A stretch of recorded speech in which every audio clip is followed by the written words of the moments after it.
Today I'm beginning in Matthew chapter 20 and verse 20 through 28. Then the mother of Zebedee's sons came to him with her sons, kneeling down and asking something from him, from Jesus. And he said to her, "What do you wish?" And she said to him, "Grant that these two sons of mine may sit, one on your right hand, the other on your left hand, in your kingdom." But Jesus answered and said, "You do not know what you ask. Are you able to drink the cup that I'm about to drink and be baptized with the baptism that I'm baptized with?" And they said to him, "We are able." So he said to them, "You will indeed drink my cup and be baptized with the baptism that I'm baptized with. But to sit on my right hand and on my left is not mine to give, but it is for those for whom it is prepared by my Father." And when the 10 heard it, they were greatly displeased with the two brothers. But Jesus called them to himself and said, "You know that the rulers of the Gentiles lord it over them, and those who are great exercise authority then over them. Yet it shall not be so among you. But whoever desires to become great among you, let him be your servant. And whoever desires to be first among you, let him be your slave. Just as the Son of Man did not come to be served, but to serve and to give his life a ransom for many." Sometimes I need to adjust my aim. Sometimes I need to take a little bit of inventory and reassess my plan. And it dawns on me, it comes to me that the way up in this business of serving God, fighting spiritual battles, making spiritual progress, the way up is down. Humble yourself and you will be exalted.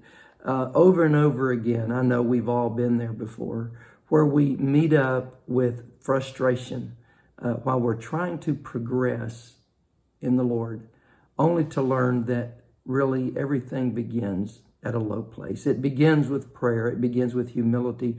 It may begin with deconstructing an idea that we had about ourselves and having to look ourselves in the mirror and understand some honest facts about ourselves, or realize that perhaps we're not what we were thinking. We weren't where we thought we were, and we're not as far along. It takes work to grow in the Lord. It takes a consistent prayer, and it takes patience. And this conversation, Salome was the mother of these men that Jesus had chosen, and she just wanted the best for her sons. But she only saw the surface area of the kingdom, and the greater cause and the cost. Jesus had to tell her it's going to be more than they can see right now. It's believed that Salome was a midwife to Mary, Jesus' mother, and also the sister to Joseph. So, Mary had an affiliation with her, and perhaps Salome thought that, because of my closeness to the family, surely, this is something I can get for my sons. But it's evident and obvious here that she really didn't grasp what the kingdom was about. To her, it was Jesus and these 12 and what he does. She didn't understand 2,000 years later where we would be. She didn't understand this was something that was global. It was both heavenly and it was earthly. She didn't know the scope of it. And so we don't criticize her for what she said. She had no way of understanding how enormous this moment was. And we learn from her petition, recognizing even through the answers that the Lord gave her, that she didn't know what she was asking for. But at the same time, we learned that he was saying, look, if you want to be able to go somewhere, people have to humble themselves. It's the least in the kingdom, the ones that are the greatest. And, let me say here that, we all need connections. We all need to make connections. We need friends. We need people that can help us through the hard times and people that can pray for us. And we need personal, intimate situations where we only had Jesus to go to.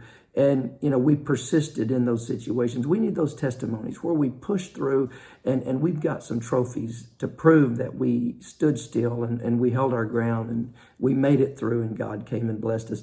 Jesus told her, he said, it's not mine to give. God always deals with us according to our faith and our understanding. And if we don't know something, if we haven't passed that test yet, then sometimes we'll find out that he's going to hold back the answer because we've got to grow in grace and knowledge of the Lord. Moses requested to see his glory. And the Lord said, you can't see what you're asking for. You can, when I pass by, you can see the back, but you can't see the fullness. He was unaware of his earthly limitations. Moses was, and you can't blame him. I mean, there he was in a place no one had ever been before, on a mountain with the glory of God all around. And so his request was just, Lord, I just want to see.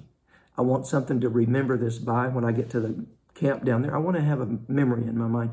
And here Salome was only able to see Jesus as an earthly figure that had a great power. She didn't understand how this was global, how this was going to be so much greater.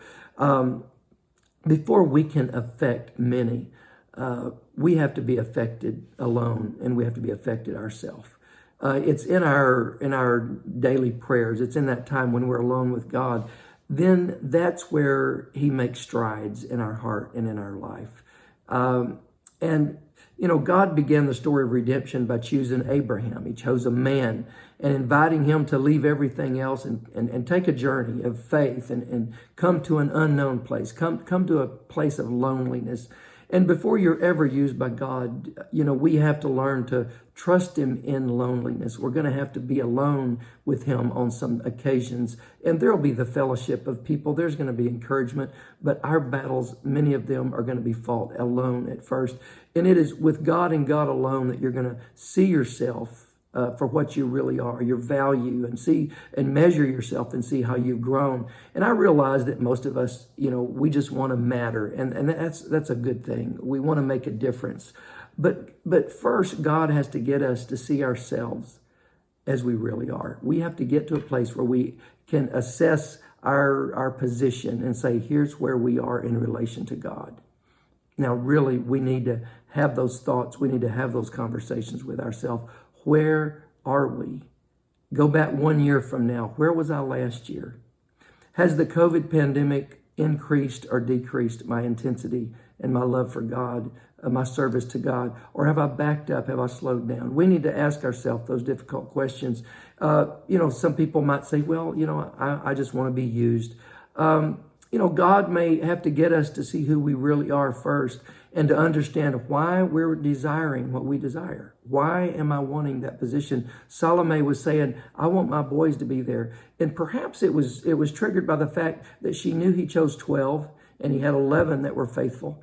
And so why not just let these two get to the front of the line? I don't know. She had a different vision of what the kingdom really was. And that's why Jesus says, you don't really know what you're asking for. As we grow in grace and knowledge, it gives us the opportunity then to know what we're asking for, and God will give that to us. We read in 2 Samuel about Benaiah, the son of Jehoiada. It said he was the son of a valiant man from Kabzeel who had done many deeds. And it says he killed 2 lion-like men, hero-type men of Moab. And it said he also went down into a pit on a snowy day and killed a lion. Now, here is a man that just has natural ability and zeal for the things of God. And he killed an Egyptian, a spectacular man. And it said the Egyptian had a spear in his hand. And he went up to him with a staff. And he wrestled the spear out of his hand and killed him with his own spear. What a warrior. And it said these things Benaiah the son of Jehoiada did and won a name among the mighty men. And of course he did. When I see that and I think, Lord, in a spiritual sense, I want to be like Benaiah. But first of all, he had to go through, some small battles. He had to probably face a lion before. He had to face somebody on a snowy day. He had to know how to fight. And when he assessed the fact that I'm holding a stick in my hand and that big dude has a sword, how am I going to get it out of his hand? What's my plan? There had to be something he based his confidence on. And whatever we are with God, whatever level, we need to plan on. We need to strive for the top no matter what and say, God, use me the best way that you can use me. And when it's snowing outside, I want to be curled up by a fireplace. I don't want to be looking for lions. I don't want to be looking for pits. But here's a man that he had conditioned himself to the point where he went past the boundaries. He went past his comfort zone. He got out of that place of saying, I think I'll just sit around for a while. And bringing that over into a spiritual sense, it wouldn't hurt us to look at the battlefield before us and say, Lord, I'm fighting a spiritual battle. What am I going to do today? Who am I going to conquer today? And what kind of strides am I going to make today? Most of our desires, many times are centered around worship in the church, but there's no lions at church. There's no men with swords at church. But what we have to do is make the connection between the sermon and the altar and the snowy pit. In other words, Lord, I got to hear the word. I've got to study it. I got to read it. And my prayer life has to be one that causes me to crave and desire those things. And then maybe there'll be the pit in my life. Or maybe there's the valley of the shadow. Somewhere, God, I'm going to find that place where I'm going to be heroic. I'm going to be the best version of myself. Not comparing me to others. I got to be my best self. And when we pray, God connects with us. He moves. And we become a conduit through which he can work. And when we fail to pray, just let me bring up that side too for a moment. Our flesh begins to lead us. And we begin to try to satisfy the flesh. Just a day or two of no prayer, and we start satisfying the flesh. We have to have that place in our life where prayer is primary. Prayer is number one, because that's going to lead us to the pit. That's going to lead us to that place out of our comfort zone and into the place where we do mighty great things for God. The way up is always going to be down, on our knees, praying to God, bringing people's names before him, situations before him. Think right now, what is it that you're stressed over? What in the last months have you worried about? Be sure that the things you've worried about are the things you're praying about. Because if you take what you're stressing over and pray about it, it moves on down the line and God gives you the peace over it, or he gives you victory over it. Just think about these things, mull them over in your mind, and I think you'll agree. God is in this thing to help us, to draw us into the battlefield when we're ready. But until we're ready, Lord, I'm going to pray that you're going to equip us, equip me, equip the church to that point that we can be mighty, pulling down strongholds.